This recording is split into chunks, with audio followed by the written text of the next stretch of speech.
Nous sommes avec Sandy Boulanger, relaxologue, sexothérapeute, et nous évoquons donc l'épreuve du cancer qui touche évidemment notre intimité, notre être au plus profond de nous-mêmes. Et nous sommes avec Éléonore. Bonjour Éléonore. Oui, allô, oui, bonjour Brigitte. Écoutez, je vous remercie beaucoup d'avoir sélectionné mon appel. Écoutez, je suis toute émue, toute intimidée. Là, j'ai le cœur qui bat comme comme un premier rendez-vous amoureux. Et du coup, voilà, je ne sais pas trop par quoi commencer, mais bon, en tout cas, laissez-le parler votre cœur alors justement. Oui, je voulais vous.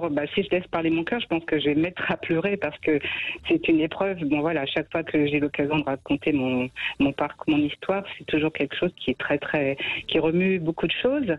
Donc, moi, on m'a diagnostiqué un cancer des voies œsogastriques il y a un petit peu plus d'un an, en mars 2019.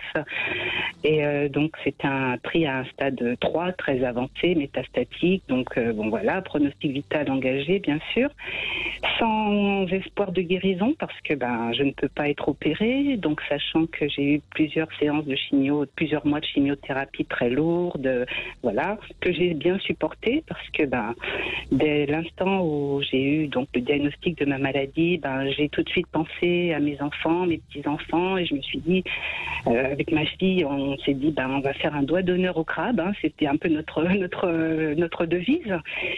Et du coup, j'ai quand même puisé, j'ai eu la force, donc tout s'est passé, on va dire, correctement. Enfin, j'ai pu surmonter l'épreuve des grosses chimios, à raison de 5 chimios non-stop pendant toutes les 3 semaines, pendant 6 mois. Ce qui a permis donc, dans un premier temps, d'éradiquer les métastases. Donc je me dis, j'ai pas gagné la guerre, mais j'ai remporté une première bataille.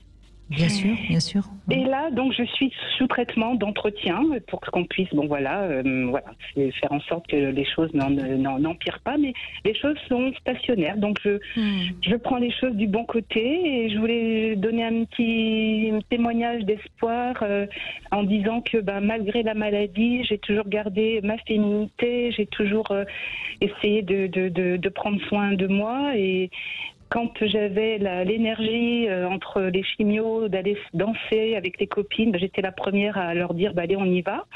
Et lors d'une sortie, j'ai eu la chance de rencontrer quand même un monsieur, parce que moi je suis divorcée depuis 20 ans et je n'ai jamais vraiment eu de relation durable depuis. Malheureusement, cette relation, puisque ce monsieur malheureusement n'est pas libre, donc c'était pas une relation viable ni durable sur le long terme. Mais ça m'a quand même, restauré dans ma féminité en me disant que même sans cheveux, même avec des turbans.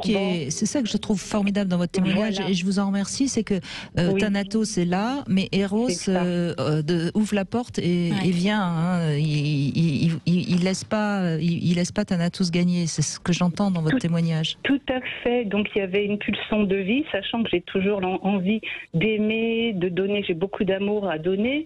Bon, cette relation, sur le moment, ça m'a fait beaucoup de bien, même si, avec le confinement, les corona, il n'y a pas possibilité ni de se voir, et sachant que malgré tout, c'est pas quelque chose qui me convient sur le long terme. Moi, j'aurais envie de rencontrer quelqu'un pour vivre les quelques années qu'il me reste à vivre, en espérant que je pourrais vivre encore le plus longtemps possible. Mais ma question, c'est de savoir, est-ce que effectivement il existe des messieurs qui seraient prêts à vous voyez ce que je veux dire, à partager malgré tout, sachant que la femme est malade et qu'on ne sait jamais de quoi l'avenir est fait. Vous voyez, c'est toujours un petit peu délicat.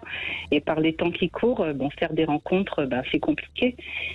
Mais je voulais se dire que malgré la maladie, l'envie d'aimer, moi après j'ai eu cette chance, je me suis dit, j'ai perdu pas mal de poids, j'ai perdu 15 kilos, j'ai repris un petit peu de poids, mais je me dis, j'ai retrouvé ma silhouette de jeune fille, et du coup je me sens désirable, je me sens séduisante, je continue à me prendre soin de moi, à me maquiller. Ça s'entend d'ailleurs. Voilà. Vous êtes pétillante, c'est un vrai bonheur. Mais oui, j'ai envie de vivre et je continue. J'ai 58 ans, je vais avoir 59 ans. Vous êtes jeune. Voilà, et je continue à m'occuper de mes petits-enfants, comme ma fille est dans le milieu médical, donc même en chimio, je m'occupais de mes enfants. Enfin, j'ai l'impression que la maladie, malgré tout, par chance, n'a pas changé. C'est-à-dire que mes copines me disent, mais tu es toujours la même, mais tu as même rajeuni. Enfin, vous voyez, je sais pas, cette maladie, elle a permis... En tout cas, ce qui est clair quand on entend votre témoignage, Éléonore, quand on entend le témoignage d'Emmanuel et même le témoignage de Roxane tout à l'heure, c'est que c'est de toute façon quelque chose qui parle de nous et qui nous montre à la fois notre force, notre fragilité, enfin, je veux dire, elle nous bouleverse de toute façon parce que ça touche notre être obligatoirement. Oui.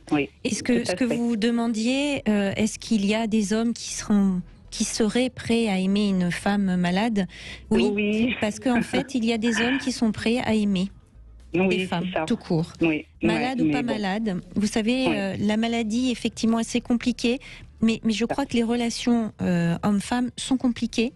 Et on peut effectivement avoir envie d'être avec quelqu'un, malade ou pas malade, parce qu'on on entre beaucoup dans une prise de conscience de qualité de relation et pas de quantité.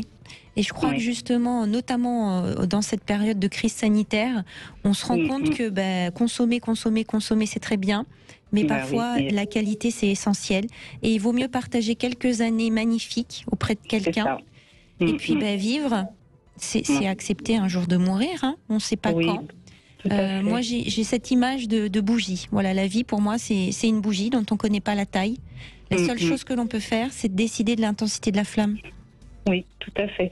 Mais oui, c'est ce que je pense aussi. Mais bon, voilà, c'est vrai que la situation, la conjoncture actuelle fait que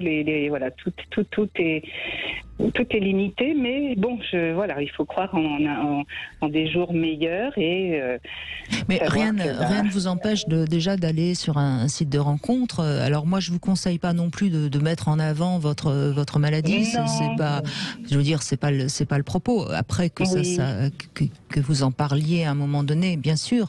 Mais je veux dire, c'est pas non plus le propos. Vous n'êtes pas une malade.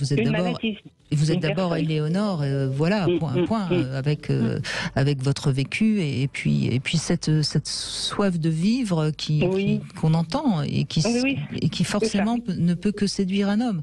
Oui, soif de vivre, soif d'aimer, enfin voilà, de partager de bons moments, de faire des choses, des choses que je suis en stand-by, j'allais dire depuis une vingtaine d'années et puis là, cette maladie, elle a encore réveillé cette soif de vivre. Super. Et bon, par contre, j'ai un peu peur. Les sites de rencontres me font un peu peur, je ne sais pas trop. Mais vous avez le temps d'échanger surtout maintenant. Vous voyez, on ne peut pas se voir. Donc ça laisse le temps d'échanger. Et puis justement, par rapport à la période, il y a énormément de gens qui se mettent sur les sites de rencontres parce que d'habitude, on pouvait rencontrer différemment des gens à l'extérieur. Là, on ne peut plus. Donc il y a de plus en plus de gens aussi qui sont vraiment enclins à avoir des relations sérieuses, mais comme on est confiné ou en lockdown, donc on a le temps de se partager, d'écrire, de s'appeler avant de se voir vraiment, et finalement on crée une vraie relation. Un lien. Oui, c'est possible. Oui, ça c'est à réfléchir. Il faut que le projet mûrisse, mais en tout cas, j'allais dire que vous êtes c'est mon plus beau, enfin pas mon plus beau, mais c'est vraiment un cadeau de Noël de pouvoir échanger avec vous et de passer à l'antenne, parce que c'est quelque chose que je vais envisager de faire depuis très longtemps, mais à chaque fois, j'avais un petit peu peur. Je me dis, je vais m'effondrer au téléphone. Donc la preuve que non, Éléonore. Et puis il me semble que vous avez une philosophie de vie et une intuition. Donc sur les sites de rencontres, vous allez repérer. Vous savez, sur les sites de rencontres, c'est comme dans la vraie vie. Il y a de tout. Il faut faire le tri. Et voilà. Mais je crois que vous êtes armé pour faire le tri. Je me fais pas trop de soucis pour vous.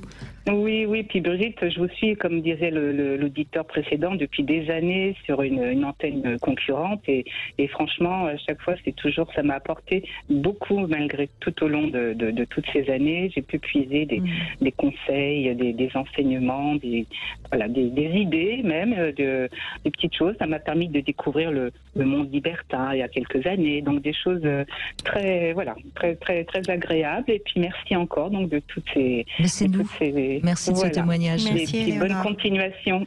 Et puis courage à toutes les personnes qui sont dans ma situation. Et je vous dis, tant qu'il y a de la vie, il y a de l'espoir. C'est beau ce que vous dites. C'est ça. Il n'y a rien à ajouter. Merci. Nous aussi. Au revoir. Au revoir. On va se retrouver pour le Love Conseil. On va parler du lien et de l'amour. À tout de suite.